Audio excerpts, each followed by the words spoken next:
event. So I've known Adam for a number of years, even before this startup, and I've been talking about bringing him out because he's seen all the bruises of building a startup, especially a hardware startup, and I think his experience is for a lot of the folks in our group who are building hardware startups, he's quite relevant. He's a serial entrepreneur, but rather than me getting into that, maybe Adam, you can just share with us your background, where'd you grow up, and how did you end up here? Sure. Thanks, Hans. Appreciate you having me. This will be fun. Today, I just wanted to say that any questions, if I can't answer them, I'll let you know, but no questions are off the table here. So whether we're talking about fundraising, whether we're talking about strategy, whether we're talking about fundraising strategy, hiring, difficult conversations, culture, COVID, agriculture, feel free, just stop me. Happy to get into it, because that's part of the only thing I have to offer here are experiences, right? And my failures and the ones I learned from, and then successes which you learn a lot less from. But really, it's the failures you remember. Yep. And so, a little background on me, high level. Born and raised in Bay Area, San Francisco. Father's a botanist.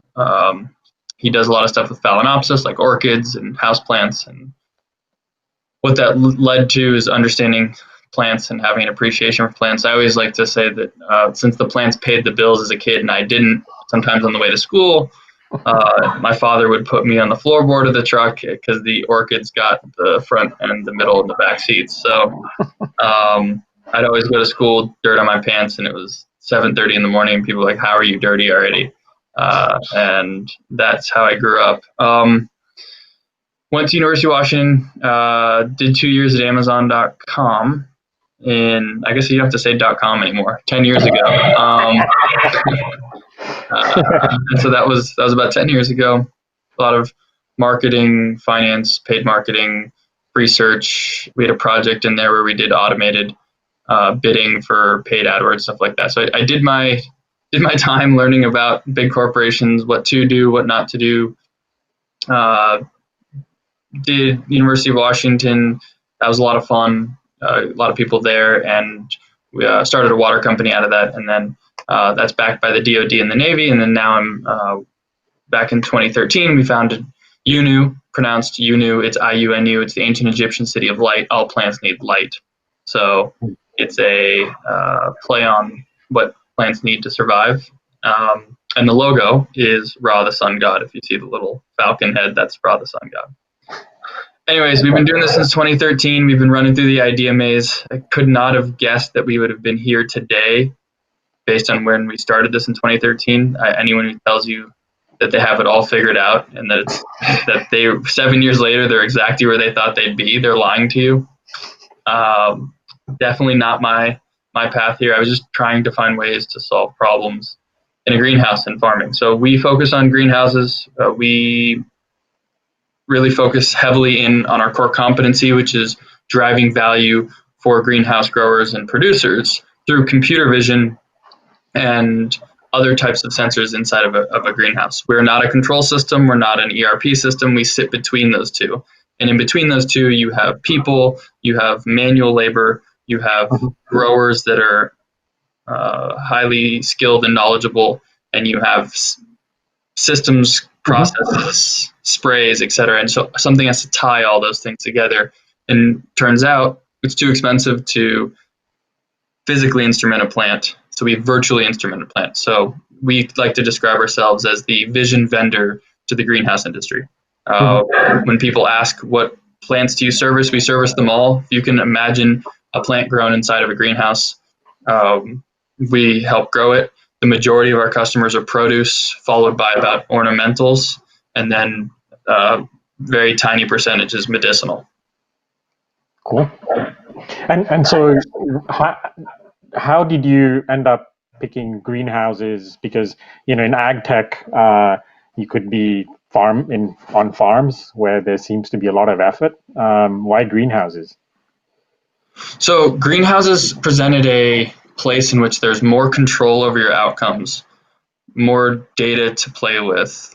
It was also I grew up around the ability to control those variables a lot more than I didn't grow up in outdoor agriculture. But it was an absolute competitive bloodbath for outdoor agriculture today. And everyone is going after it. They're putting tons of money into it, and their penetration's not as high as they claim it is, right? And so for me to go after something I knew better than outdoors, to go after something that I knew there was an issue, something I believed in. 20 years ago, if you called someone about greenhouses, they wouldn't have called you back. Today, it's all over the news. People have vertical farms, which is a whole nother segment, but which is tiny in comparison to greenhouses. But really, greenhouses where you have more ability to drive outcomes, you get to capture more data, more cycles. Everything about it, you get more of everything you want in IoT and in delivering value and control of outcomes. And less of the unknown. So why not start at a problem that's a lot easier of a problem and a lot less competition than it is outdoors? Yeah, and so I mean, how did you just kind of going back to the beginning of the company, in terms of founding? How did you bring about the team? Like, what type of a team did you bring together to get to this point? I assume you've gone through a few phases, but you started out as a lighting company, right? That was the first thing that you did. Maybe you can talk a little bit about that and how you ended up, doing what you're doing today, and what the team, how your team moved. I guess what the founding team was, and how you transitioned. Yeah, I made tons and tons of mistakes. Let's just say that. I've in a few cases I didn't learn my lesson and kept making the same mistake, which at that point is, once you make the same mistake twice, it's a choice. So then I was just being stupid. And that led to the idea of, okay, we're building out these lights. We found a technology that's 20% more energy efficient than an LED. LED is all this marketing, so everybody thinks that LED marketing is these are the most energy efficient light source. Well, it turns out in physics, they're not. It's a gaseous conversion. It's a plasma bulb. And so, marketing was very powerful because the people who could make plasma bulbs had to require tons of machinery and precision, so that they could only be manufactured in a few places. But LEDs could be manufactured anywhere, and especially in Asia. And so they ended up overpowering the narrative. And today they're still overpowering the narrative. But I was fascinated by this full spectrum, because the sun is the full spectrum of the sun. If you can recreate that in a little bulb, it's better for plants, because plants have spent millions of years learning inside of our atmosphere under that spectrum. And so we went after that, and then realized we thought, oh, what if we put sensors and cameras inside of these lights, right? So we patented that and have that whole phase of the company where we went to market with this light with cameras in them. And turns out people said, how do I just get the cameras without the lights? So it became a capital expenditure boat anchor, and you just have to listen to the customers. And the customers said, hey, I want that. And so we said, okay, we can do that without that. And so I thought everyone would want this amazing light source. Turns out everyone wanted, I was trying to do too much. The learning from this is I tried to do too much at once, right? You have to stay focused. Rule number 1 in startups, never run out of cash. Rule number 2 is stay focused, right? Cash is king and focus is queen, and then just keep repeating that to yourself forever. Yes. So you already had, as you kind of moved away from the lights, you already had a set of customers. How did you find your first set of customers? I guess with the lighting, right? Because I assume it would be the same set of customers. How did you find your first, say, 10? Yeah, so the persistence and just trying to find ways to solve their problems, right? So one of the things that we did that was unorthodox is when you try to find first customers before you have something, somebody raised their hand. I don't know how this works. So you just stop. You carry on. And you start off with just trying to say, I'll do whatever. What are your problems, right? What are your pain points? And some people, they're non-early adopters mindset people, say, I don't have any problems. And we say, great, I'll call you in like 6 years once we're way past the adoption curve. And so you find the early people, and then we just started working inside of greenhouses and helping people with their processes. And hey, what would you like to have? Where? And it came down to one person saying, I lost, thousands of a specific type of plant. Can you help me find them? And I was like, what do you mean by that? And they're like, well, I've lost things. And so people lose inventory in large scale manufacturing processes. We talk about industrial IoT a lot. Greenhouses are the world's most open loop and wildly variable and volatile manufacturing companies, right? Yeah. So everything goes through. And so with live inventory, you lose inventory when you have 50 greenhouses and you're running around. And so people just lost inventory. So I was like, so I shouldn't be solving the pest and disease detection thing first. I should be solving for inventory. Yeah.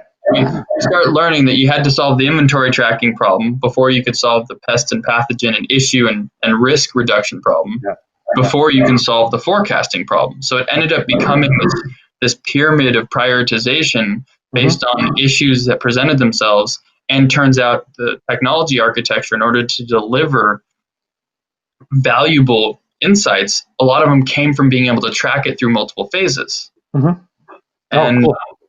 And it's obvious now, but it wasn't obvious then. Yeah, and sometimes it takes a few customers asking you, right, before it clicks too.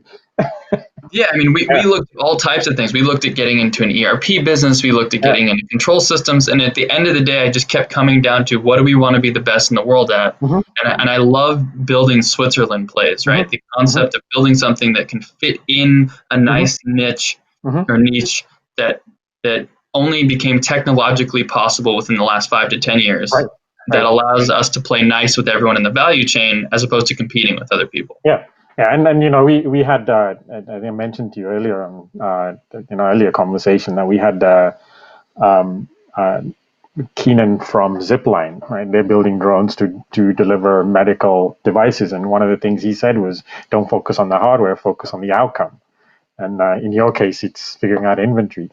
Okay, so I'm going to so Mark Sinsel has a question, so I'm going to bring him on the stage. And let me turn on my camera, hang on. Hey Mark, how are you? Hey Hans, how are you doing? Not too bad. Go ahead, ask your question. Okay, so Adam, right at the beginning you mentioned that your focus is on something you called virtually instrumenting things. And so when I think of virtualizing something, I think of a big shared physical resource that either time multiplex or somehow share out amongst a bunch of different clients. So I was wondering if you could talk a little more about what you mean by virtually instrumenting in the context of a greenhouse.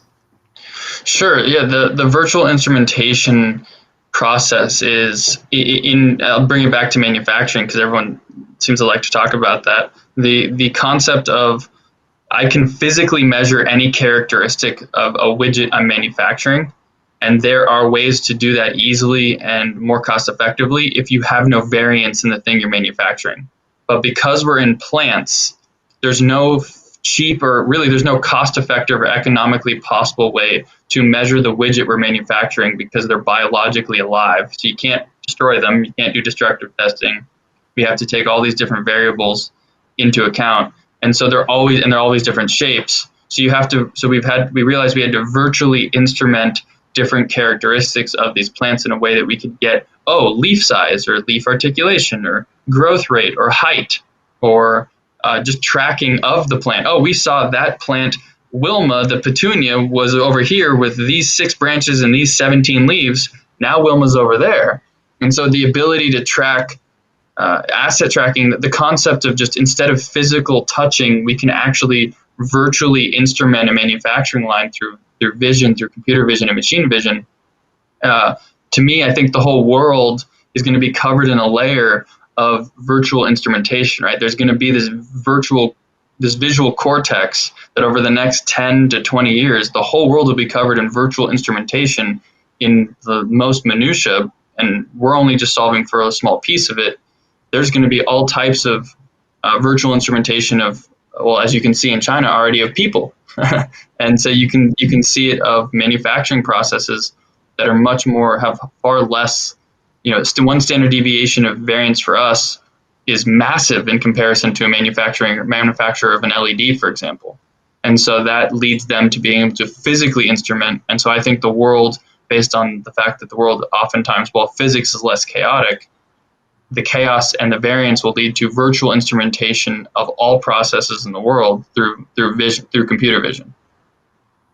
Okay, so the virtual instrument is sort of like making the plant into the virtual, you're representing the plant as a virtual instrument in your system. Would that be a fair way to characterize it? Yeah, so we can do digital twins, but we don't try to do that. What we try to do is create, if you were to physically measure the size of your plant and the number of fruits on your plant, for example, you can physically do that. You can measure it with a specific clamp. There's a lot of different ways to measure those. Or you can measure them through using computer vision. And so when we say virtual instrumentation, it's using software, machine learning processes to instrument the physical world without touching them. Because you can't see them. So instead of using a real clamp, you're using a virtual clamp that is really a computer vision algorithm that analyzes what you're seeing, and you train it on some data set. Exactly. And for context, this was a reality shocker for me. I'd never grown poinsettias. And poinsettias, the forefront of poinsettia growing research is a gentleman named Royal Hines. He won the Medal of Excellence and Honor for the entire industry on this, from something called graphical tracking. And graphical tracking is the concept that you know where a plant is in its cycle based on taking a physical wooden ruler and putting it next to your plant and graphing the height of it. And so the whole industry today to grow poinsettias runs around with a bunch of physical rulers measuring heights of a bunch of plants to figure out whether or not they're on track or off track. And so that is a great opportunity where I went, that we can do that with, we have a computer vision system. It's on a rail, structure for motion. We can do height easily. Let's do it. So we built a virtual instrumentation of that process by doing digital graphical tracking of all plants in real time. And everyone in the industry just went, I don't understand what is it. And so it became a prove it method first before we actually got trust in the industry, because it was such a big phase leap, and from using a physical instrumentation from a ruler to a virtual instrumentation. Cool. Great. Thanks very much. Thanks, Mark. All right. So I actually have a related question. So what when you're selling a solution, what exactly are you providing? Are you providing the hardware and the software, and what shows up when a customer sends you a PO? Can I just share a video? Yeah.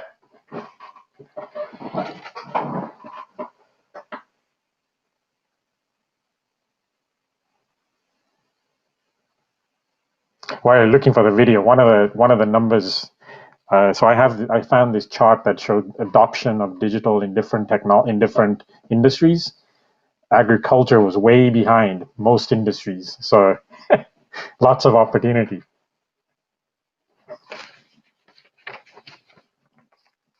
Yep. So this is our system on a rail, goes up and down, creates, we standardize on between 4 and 6 pixels per millimeter, so super high definition. And what this allows you to do is to come in and build an entire, if you will, point cloud map, as well as we stitch everything together into a Google Map style interface that took us a long time to build. And so now we had to do some front end innovations through tiling to be able to zoom in, zoom out seamlessly, because the concept of an image doesn't exist for a grower. So as soon as they get to an edge of an image, they don't want to go to a new image, they just want it to be seamless.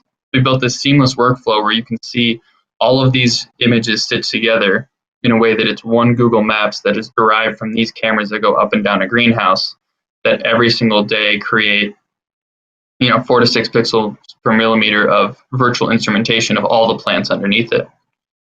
Is this coming through at all? Just making sure I'm not. Yeah, no, it's coming through. Good. Yeah. So you're providing these cameras. You're hooking all of this up.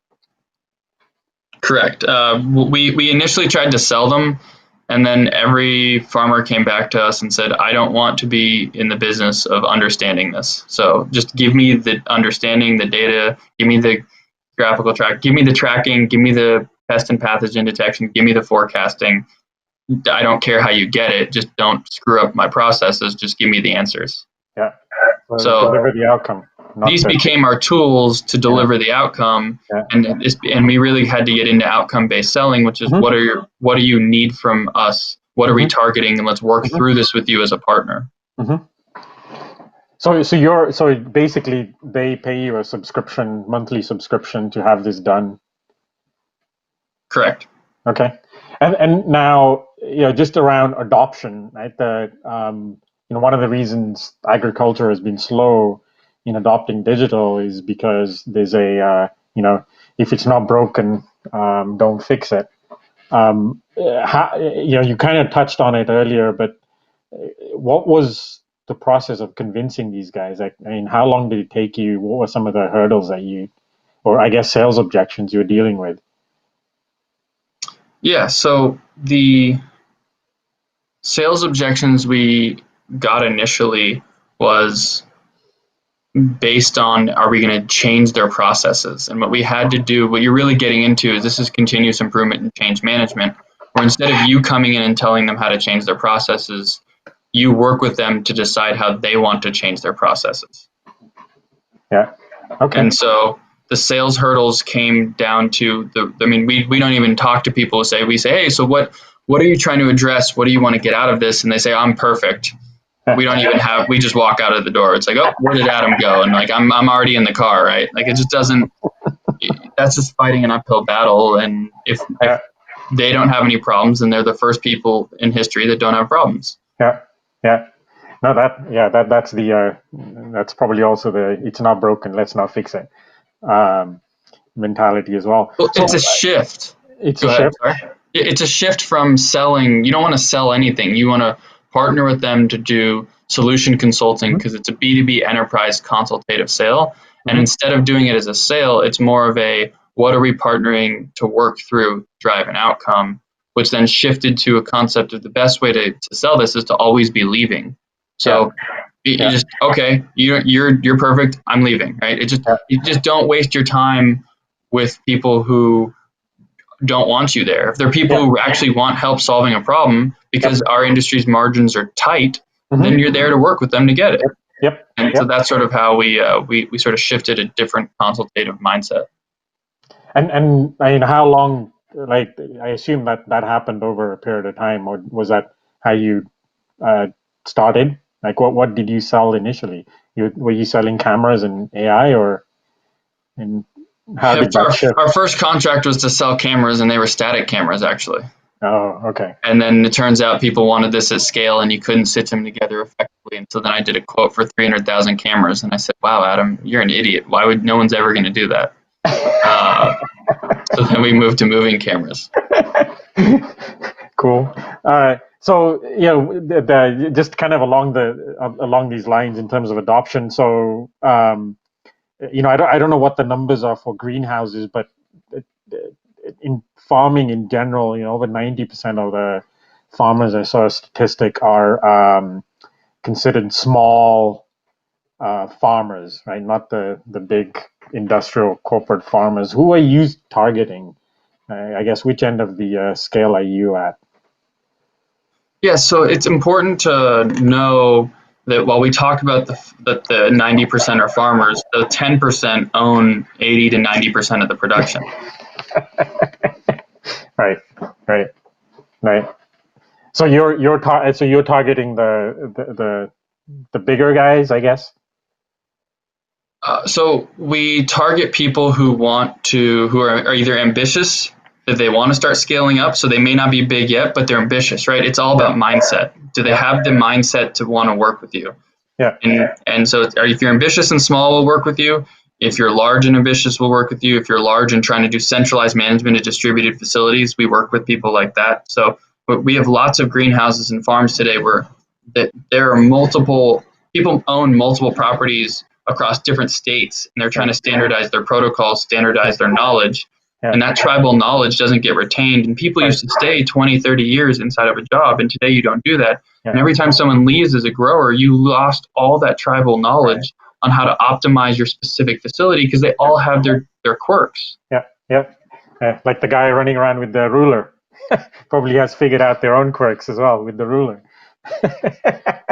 I wasn't going to go there, but yes, I'm sure they have an optimized ruler methodology, and I'm sure I offended somebody with this.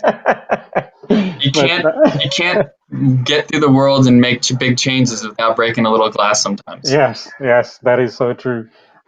So just selling them, then how, I mean, like, what are some of the results you've seen? Right? When they're telling you, I'm losing all this inventory, do you have examples that you can share in terms of the before and after? I mean, catching powdery mildew is a really good one. Like catching mildew for people, that'll kill a crop. And if we catch it early for them, we get quotes like, wow, the issue is that the other reason why inventory tracking is so important is because it standardizes an ROI, and we really try to target that 12 to 18 month ROI. Yeah. And you can't sell something that is a once in a year catastrophic event, right? Which is a separate pest and pathogen. And we have lots of customers who will tell you, wow, you just saved me, 2 years worth of paying for this service in one event. and you're like, yeah, but you can't set an ROI. Like sometime you can't sit there and go, somewhere, somehow, something bad is going to happen. No one will buy on that. No one will. But it does happen. When you catch it, they're super thankful because they only had to kill 2 or 3 plants as opposed to killing their entire greenhouse. And so, and mildew can spread in the matter of hours. That's a really good example. Another one, increased seeders, a lot of seeding issues. So when breeders guarantee when they sell you seeds, germination rate, but no one can count 20,000, 30,000 seeds in every single day when you plant. So you kind of, what are you going to go and count every single one for your 20 to 30,000 seeds per inventory unit for the 20 inventory units? So we automate that for them where they can say, hey, you sold me seeds that didn't germinate correctly. And up until we existed, everybody said, well, how do you know? Prove it. And so you have to spend the time to go in, take the photo, count it by hand, and so an ROI around seeding, and then seeding optimization. How do we increase germination rate, but also increase the spread and make it so seed's expensive, so you can plant less, right? So there's ROI around germination. There's the ROI around tracking, just knowing where things are. Because if you talk to a normal greenhouse in the ornamental industry, scrap and dump, aka total loss, is oftentimes 10, 15, 20%.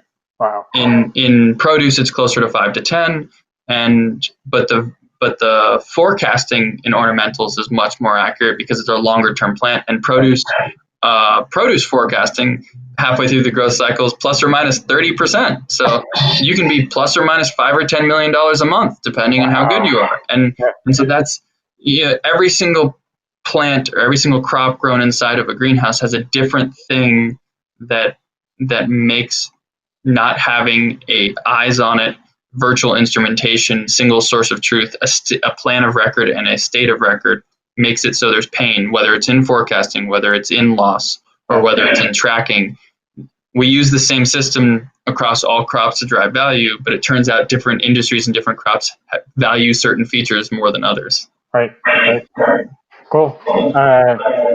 Okay, there's somebody else here, Nada. I'm going to bring him or her on the stage.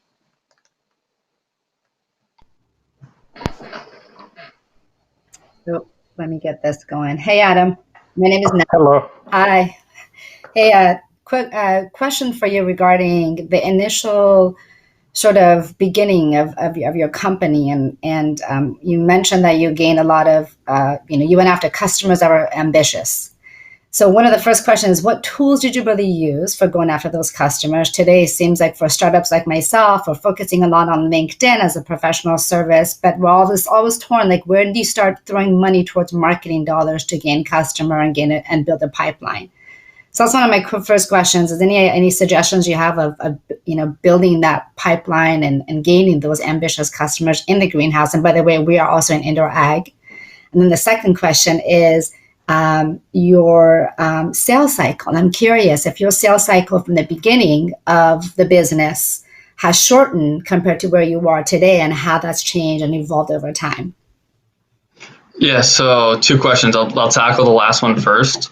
We sort of take a land and expand methodology. So we'll do one facility for a customer, and because you need a whole team on it, otherwise you're breaking processes, and no one wants parallel processes. As anyone who's ever grown, or if you're an indoor ag, you know that if you said, hey, now you have 2 systems to work on at once, someone's chase you out with a pitchfork, right? So there's no easy way to put this, but the initial sales cycles need to be built around the ROI, which then usually has around 6 months. And then as we get it, and we do a whole understanding of psychographics around our prospects, which helps us understand and segment them out, which then you expect early adopters. And so we have that 6-month sales cycle, but then once you find somebody who's a laggard, maybe still uses a flip phone, right? At least they don't use the corded phone, because if you see a corded phone, you run, like just leave. Because you look for indicators on what type of early or late adopters, because some people need the whole industry to adopt something before they'll ever look at it, right? They needed the whole world to have a computer before they bought their first one. You probably aren't going to be very successful in trying to work with them through change management to drive value collaboratively. And so that type of sales cycle for, I'll call people who were interested but needed to see some other customer references, needed to see some articles in a magazine with us on it, with our customers being like, this changed our life, right? Like a few of those were helpful. Those people came in, but those were more of a 12-month sales cycle. And then how fast you drive value is how fast you go from land to expand. And so in some customers, they bought our system and we started partnering, and we found a couple huge issues for them, and that led to a 6-month expansion. And other customers take 18 months to expand. It just depends on how big they are. It depends on how fast they see the ROI. And you're never going to, catching something for somebody is good, but you can't force that on them, especially if you're talking about tracking and processes. For those customers, that's pretty predictable. When you're talking about forecasting, that's predictable. It takes a while for the system to really hone in, right? We have 90% of yield forecasting done for every crop, but you always have to hone it into each facility, because as much as everyone doesn't think so, every facility has its own unique characteristics, right? All of your children are equal, but some more so. There's always little quirks of each individual facility that you need to have the system learn. And then for the downside protection, risk mitigation, all it takes is one disastrous huge issue. You catch it and they're like, we need this everywhere. But you don't know when you're going to get that.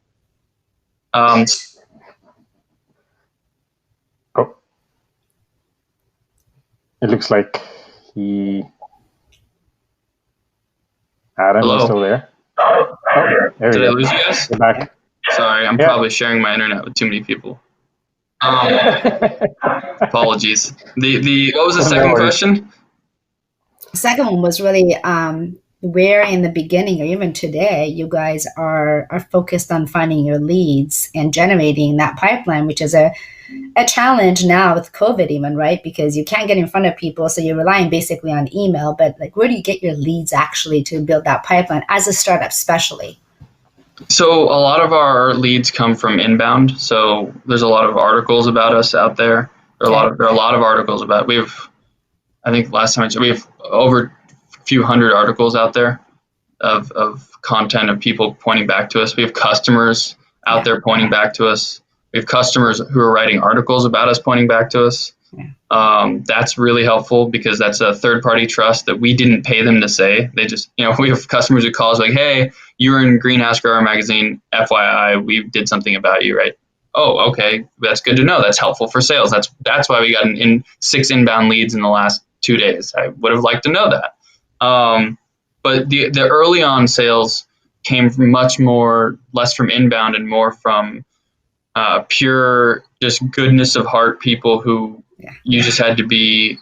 I hate how hustle's a negative connotation, but the concept of you don't take no for an answer. You're trying to find the right people. They're busy. You don't want to waste their time. What can I barter with them? Because I didn't have cash early on. So what can I barter with them to get them to solve problems for me? Can I work in the greenhouse with them to solve some of the problems for them? And then by ergo, help me with my product development. Like whatever problem you're solving, spend the time to learn it yourself by doing the hardest parts for them. And those people will become your first customers, right? So it just becomes that you become your own lead generation system, and you can't pay your way into early on leads because there's no third party credibility. So at that point, when we were first starting, there was almost no. I'm trying to think. I don't think I spent a dime on marketing. I guess you could do travel, but we didn't pay for marketing for the first time until last year. Okay. So that means we were 6 or 7 years before we spent a single dollar on marketing.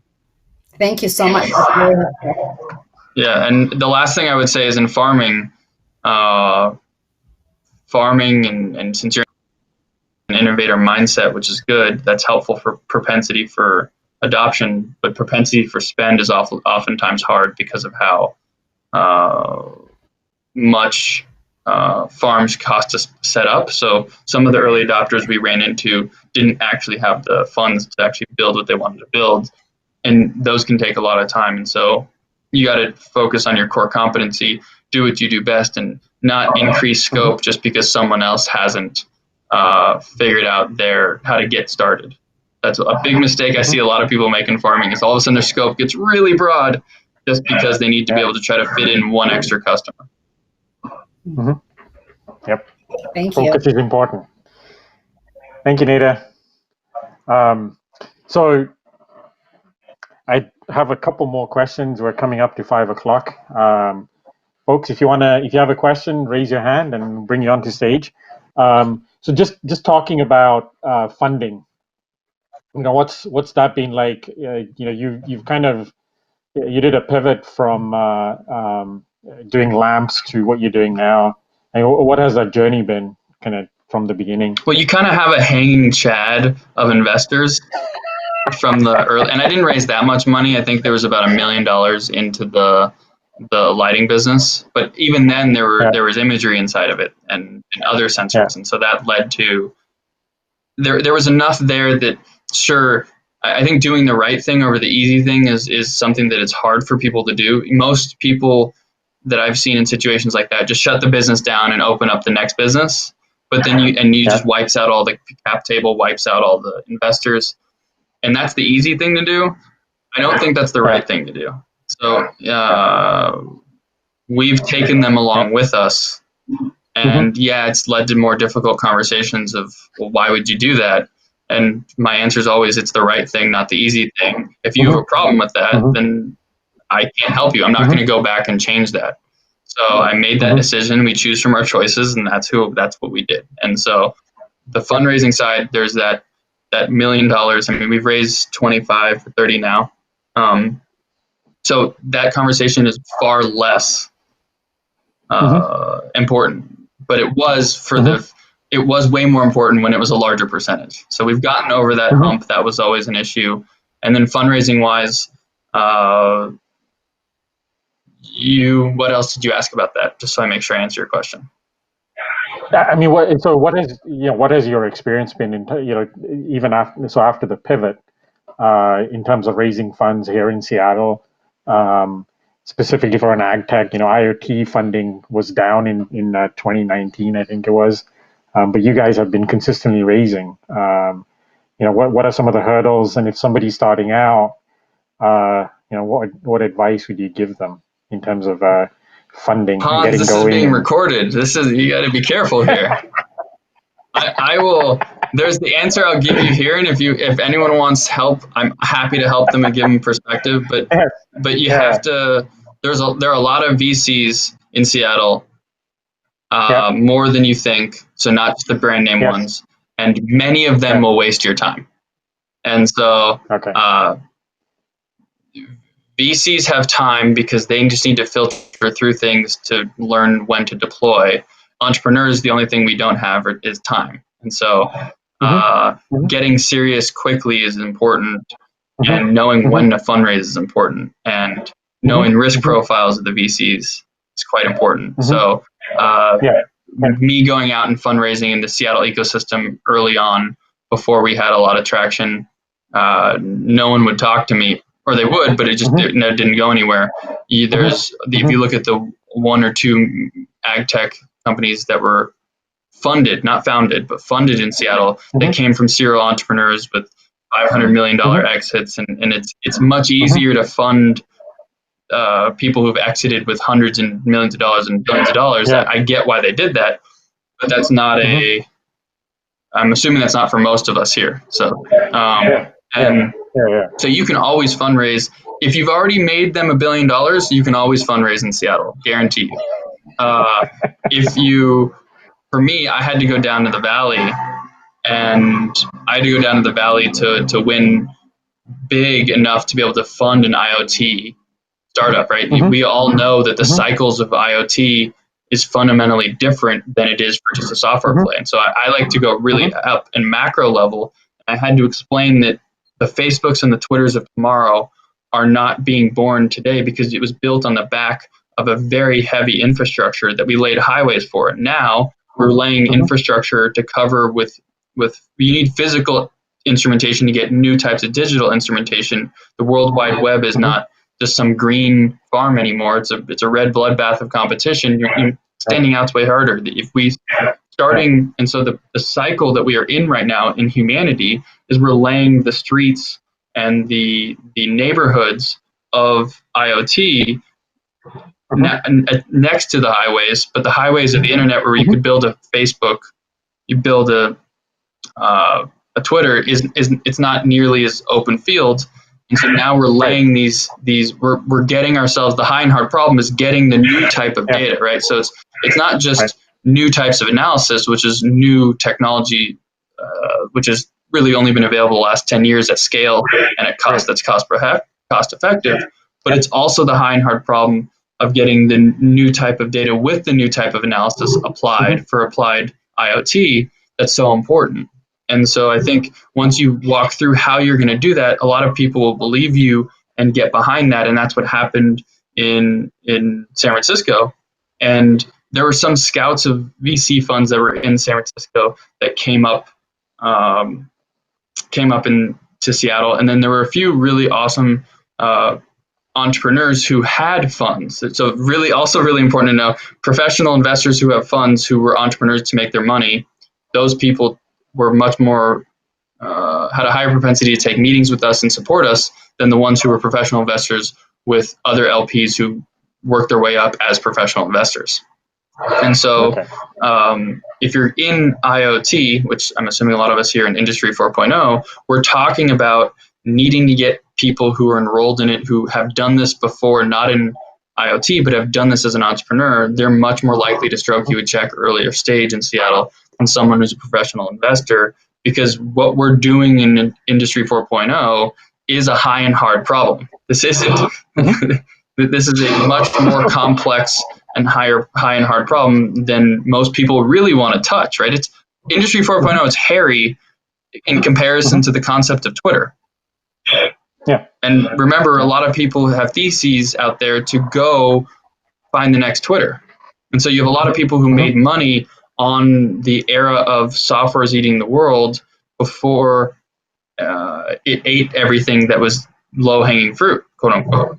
And now that it's eaten it, they have the same thesis, but we're in the wrong development cycle of the world to be able to go find and follow that thesis. And so you need to be able to find someone who can not just be thesis driven based on the fact that they were successful investing when Facebook and Twitter came out, but they're also looking to be successful in a new type of Industry 4.0 cycle, which oftentimes requires IoT and other aspects than just a few bits and bytes. Yeah, no, I totally agree with you. I think just the nature of it, you're spending more money than you would with a typical, forget Twitter, but even just a B2B SaaS software company, right? It's a lot cheaper to build one of those than an IoT startup where you're building physical products. And it's one of the reasons we started the series, the startup series, was because we have a lot of people in the group who are actually having to build physical products, and there's no ecosystem here. Right? It's you can tinker a lot, but if you're a hardware startup, you're on your own. Yeah, I mean, but we did raise from Seattle. It was about 50% Seattle, 50% San Francisco, and a few people from the East Coast. But for the most part, a few entrepreneurs and family office types stepped up in Seattle. We're thankful to them, and a few people in Silicon Valley stepped up. Thankful to them, and that led to everyone else wanting to get in. But it's always it's always like a snowballing effect where by the time you raise your whole round, all of a sudden everybody's asking, "Hey, can I get in?" And the whole concept of the sheep concept applies via human nature of fear of missing out. Yeah. No, I hopefully it'll change. With so we have PSL coming in February, and they've partnered with Fortive, and hopefully it's starting to shift here. But it's definitely not there yet. All right, so that was my set of questions. Last ones I had were around funding. If you have any questions, Eric, do you want to come on the stage? I can bring you on stage, Eric. Eric Weaver. He has a question. I can just ask it. Adam, how did you find your local family offices? Existing connections? Yeah. So, hey, Eric. I've met Eric a few times. I came up to Seattle, University of Washington. I had no connections. So if you want to talk about starting from no idea what to do, that's where we started. You end up hopscotching around from people who were prominent, and I spent a bunch of time doing freemium stuff, right? Sign up for LinkedIn and look around, and then not continue it after 28 days, and then they forget about you for 6 months, and then you do it again, and you get another 30 days, and then so I spent a bunch of time learning about people, taking a bunch of meetings with people, talking about them, asking if they knew anybody, and it ended up going to a conversation where I got introduced to a family office from angel investors. So I didn't actually know any of the family offices, and so it's not like I had close relationships with anybody. This was here's what I plan on doing. Can I get a few angels excited? The angels got excited and said, well, I'm going to put my money in. Let me introduce you to some family offices. Family offices said, oh, that's interesting. And some VCs said, oh, that's interesting. And then all of a sudden it became a pile-on game right at the very end. And so that's how we got to know people. It was all the reason why we have a lot of investors early on. We probably, I don't know, probably 60, 80 investors in the cap table. So a lot. Wow.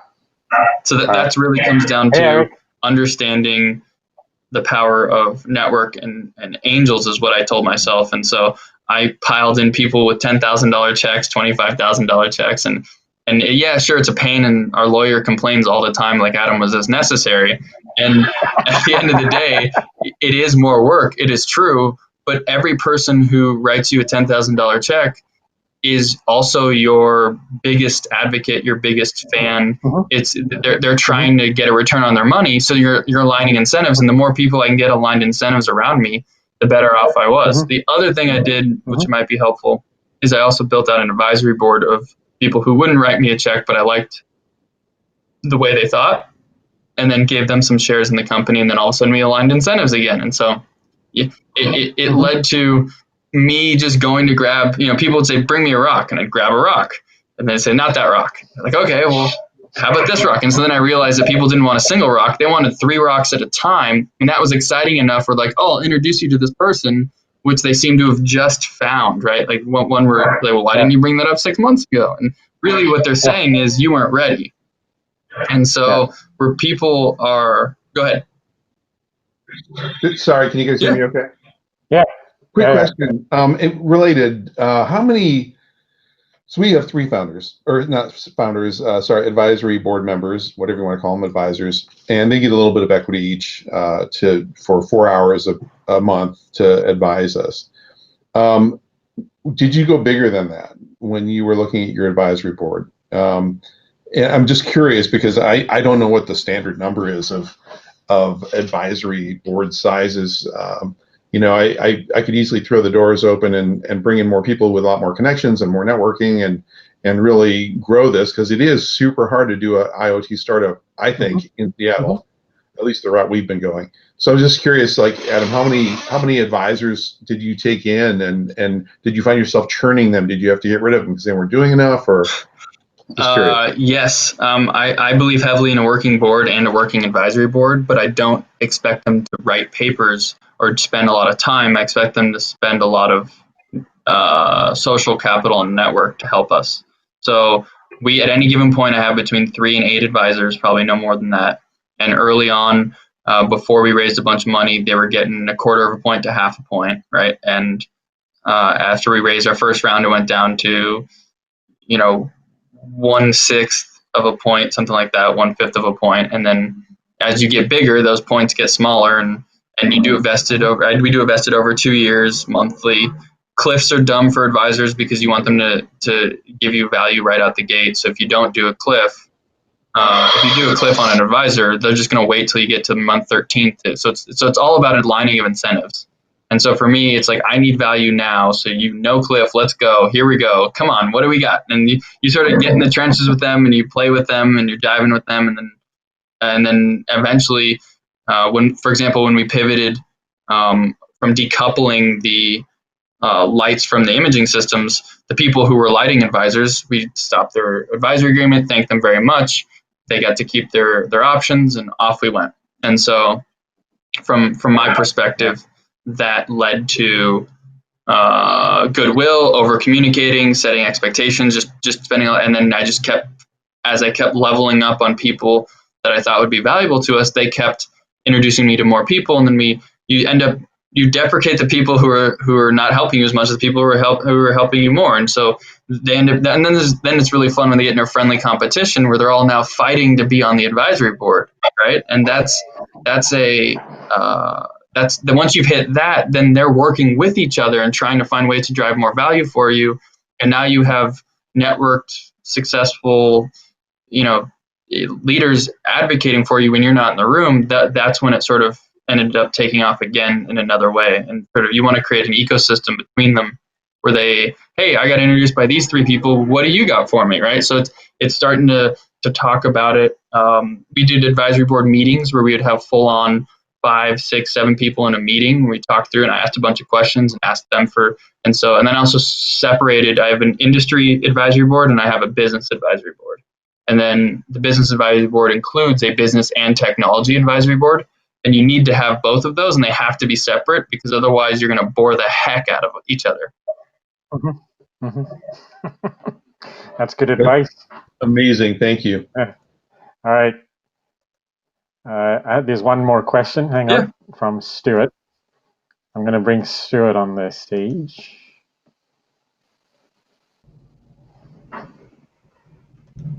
All right. Can you guys hear me? Let me see if I can turn my camera. It's using the wrong camera here. I'll try. Oh, there. Now you can see me. Yes. Adam, this is a cool story, and I love what you guys are doing. It's very cool. Your anecdotes about fundraising were great. Specifically, I was kind of wondering about, what proof points had you achieved by the time you went out to raise? Did you have paying customers? Did you have unpaying customers? Did you just have a prototype? What was it that you had achieved by the point that you went out and said, "Hey, would you like to contribute?" Is this for the first raise, I'm assuming? Yeah, I guess so. I mean, whatever. Answer it the way that you want, because I know you kind of went through 2 phases. So I'll let you decide how you want to answer that. So the raise that really got us kicked off heavily came from the concept of, I got a bunch of people who were potential customers to sign contingency contracts that if I do X, Y, and Z, they will pay A, B, and C. And so, and as long as they think it's magic, they're willing to sign up for it. Your job to make the magic come true. So a bunch of contingency contracts. And then the one key thing I did for them is I gave them the power. So they decide when we delivered it. You have to build trust somewhere. So if you might as well give them the power. And if they screw you, then, well, hopefully you have 2 or 3 other people that you're working with too. And then never to work with those people again. But you have to take risks at that stage. So I took a contingency risk, gave them the power to sign off when we could start billing them, stuff like that. We hadn't built a product yet that was just based on the imaging system. It wasn't robust. We had, the cameras were attached to the lighting engines. Turns out you had to decouple those. So I worked with, and a bunch of people on the team get credit for this. At this point, we had 3 or 4 people in the team, and we worked with customers and agronomists and growers and found anyone who would listen to us to tell us their stories on what they would want us to do if they had X, Y, and Z. We realized that we figured out the interesting things to people. Then we decoupled and understood and unpacked the benefits and value propositions. And then we're like, okay, now we need to build a product that does these things. So we built out a demo and then built user stories into a demo. And so then we realized, well, at that point, we can just build a user story demo where you can see how it would work if it were real. So we had contingency contracts, and then we had user story demos that were clickable, that were real, but not real code, because once you write code, it's a whole nother ballgame. So we just did that. You basically build out these demos to show people the future, enroll them in the future of the world and the workflow you're trying to create. And then we went to a bunch of people in industry and got a bunch of data that talks about issues that people have. And it turns out it was similar to what we were doing. And then we went and talked to more people to give us emails and writing saying like, wow, that's amazing, or that's really interesting, I really want that. And then we dumped them all out into one sort of bucket, if you will, which showed that there was demand for something that didn't exist that we had to go build. And then, oh, you want to know how it's going to look? Well, here you go. Here's the user story. Now, give me the money so I can go build this, because it's just, there's a pot of gold just waiting here. What are we waiting for, right? Like that was how, you didn't talk like that, but that was sort of the conceptual vibe and storyline that allowed us to get started without ever writing a single line of code. Yeah, build your pipeline before your line of code. That makes a lot of sense. So how long did you guys bootstrap for? Well, I put a bunch of my money in from Amazon. If I kept my stock, I would have been, should have taken a loan. No, the bootstrapping phase was tough. We bootstrapped for 18 months. So it was, I always talk about, you have to have a personal runway when you start a company. And so my personal runway before I started was about 24 months. And so that allowed me to figure it out, go through the idea maze. And I always talk about personal runway because that matters for everyone you bring on the team. And so everyone needs to be transparent about their personal runway up front. And so that's how we talked about it. And we bootstrapped it for a while, to the point where we were all sleeping at the office together, or we rented a house at first and we all slept at the house. And so it was just it was a 7-day a week, 365. I didn't go home for Christmas, 16, 18 hour a day type of things for a few years there. And so that's how we bootstrapped it. Yeah. Right on. Cool. Thank you. All right. There aren't any other questions. Adam, thank you so much. This was awesome. I think, I could see the comments, very helpful. So I'm going to end the session, and it's going to take folks back into the lounge. Adam, you're welcome to join if you want. I know you have another call at 5:30, but thank you so much. This was awesome. And if you want to come back and actually show off more as you progress, you're welcome to. And this is cool. Thanks for having me. I'll give everybody my email if you want it. Any way I can be helpful. I'm all about the ecosystem, so that's why I lecture. I guest lecture at the Seattle U. I guest lecture at University of Washington. You don't do it for the money. You do it because you want to be helpful. Yes. No, we need to build the ecosystem here, right? I mean, I think, it's going to take a group to get the ecosystem going. So hopefully we can do that and show more successes like you. It's I wouldn't sell it as success yet, right? Like there's a lot of wood to chop before we get to that point. Yeah, well, and there's a lot of people in the group where you're much further ahead, right, than where a lot of us are. Fair enough. So different stages, right? Where we all have problems. Yes. It's just a matter of which ones. Exactly. So thank you everyone, and I will see you in the lounge.